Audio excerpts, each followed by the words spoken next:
परिचय। आदित्य, क्या तुम व्यस्त हो? हाँ मम्मी।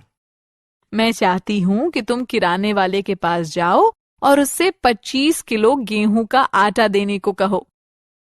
मैं वो कर दूंगा मम्मी, लेकिन मुझे उसे कितने पैसे देने होंगे? 1 किलो आटे की कीमत 25 रुपए है, इसलिए किराने वाले को 25 किलोग्राम के 625 रुपए देने हैं।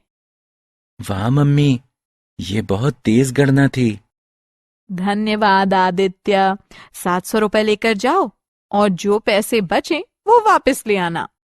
किराने वाला 75 रुपए वापस करेगा ना मम्मी? अच्छी गणना थी आदित्य।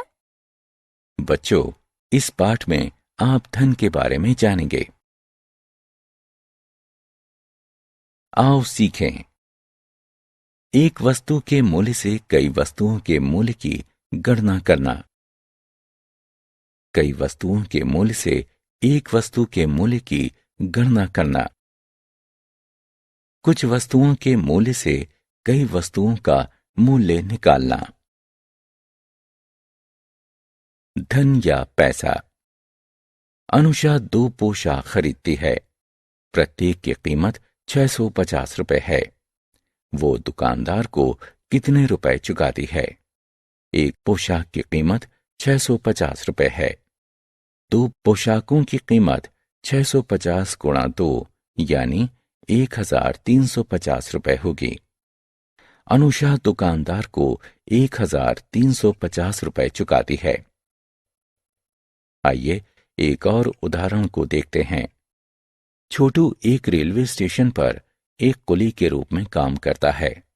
वो कोई छुट्टी नहीं लेता है और 30 दिनों में 9,000 रुपए कमाता है। वो एक दिन में कितने रुपए कमाता है? 30 दिनों में छोटू की कमाई 9,000 रुपए है। एक दिन में छोटू की कमाई 9,000 भाग 30 यानी 300 रुपए होगी। छोटू एक दिन में 300 रुपए कमाता है। धन या पैसों का उपयोग करना। पैसों का उपयोग खरीदने के लिए किया जाता है। इसका उपयोग व्यक्ति को उसके काम के लिए मजदूरी और वेतन देने के लिए भी किया जाता है। पैसों के बेहतर इस्तेमाल और समझ के लिए आइए गणना करना सीखते हैं। कई वस्तुओं का मूल्य। एक वस्तु का मूल्य।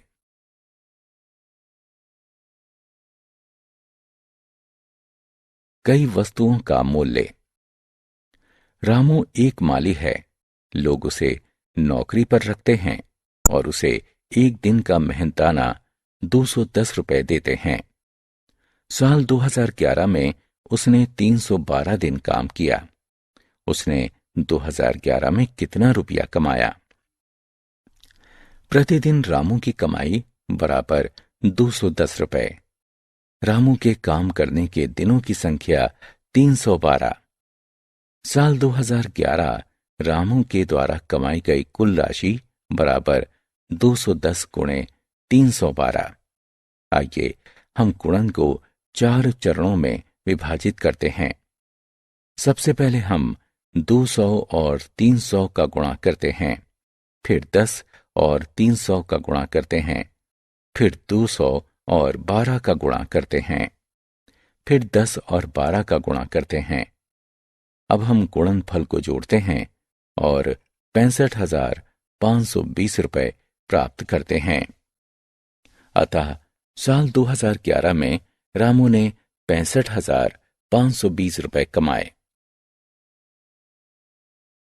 राधा एक डॉक्टर है। वो एक परामर्श के लिए 625 रुपए फीस लेती है। एक दिन में वो 12 मरीजों से मिलती है। यदि वो एक विशेष महीने में 30 दिन काम करती है तो वो कितने रुपए कमाती है? एक परामर्श के लिए राधा की फीस 625 रुपए। एक दिन में मरीजों की संख्या 12। 23 दिनों में मरीजों की संख्या 23 गुणे 12 बराबर 276। महीने में राधा की कुल कमाई 625 गुणे 276। आइए गुणनफल की एक और तकनीक सीखते हैं। सबसे पहले हम 625 का 6 से गुणा करते हैं। फिर हम 625 का 70 से गुणा करते हैं। अंत में हम 625 का 200 से गुणा करते हैं। हम तीनों गुणनफलों को जोड़ते हैं और 1,72,500 प्राप्त करते हैं। अतः राधा 1,72,500 रुपए कमाती है। एक वस्तु की कीमत।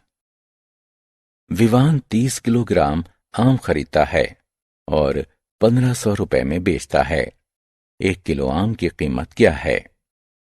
30 किलोग्राम आम की कीमत 1500 रुपए। 1 किलोग्राम आम की कीमत 1500 भाग 30 यानी 50 रुपए।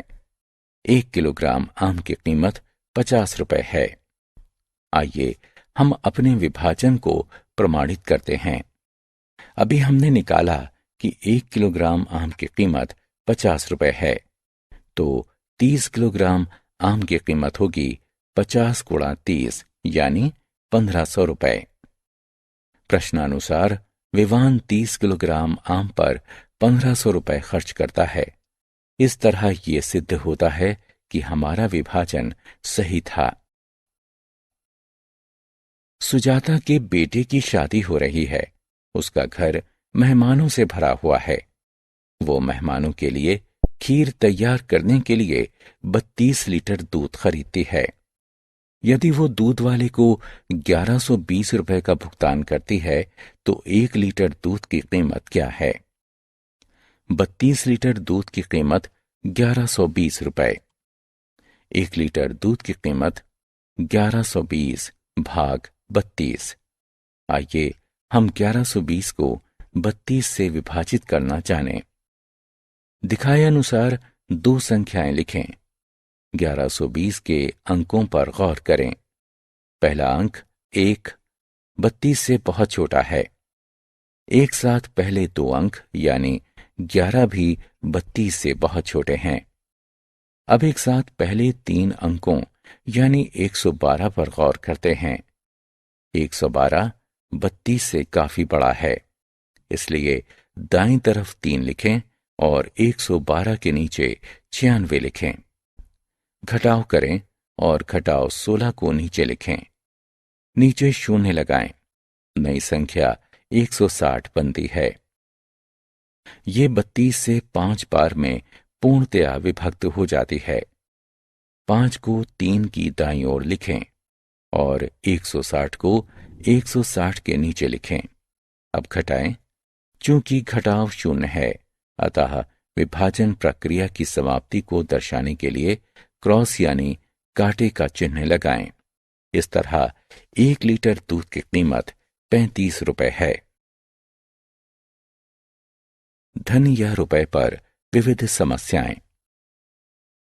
आइए अब पैसों की समस्या को सुलझाने में हम दोनों अवधारणाओं का प्रयोग एक साथ करते हैं।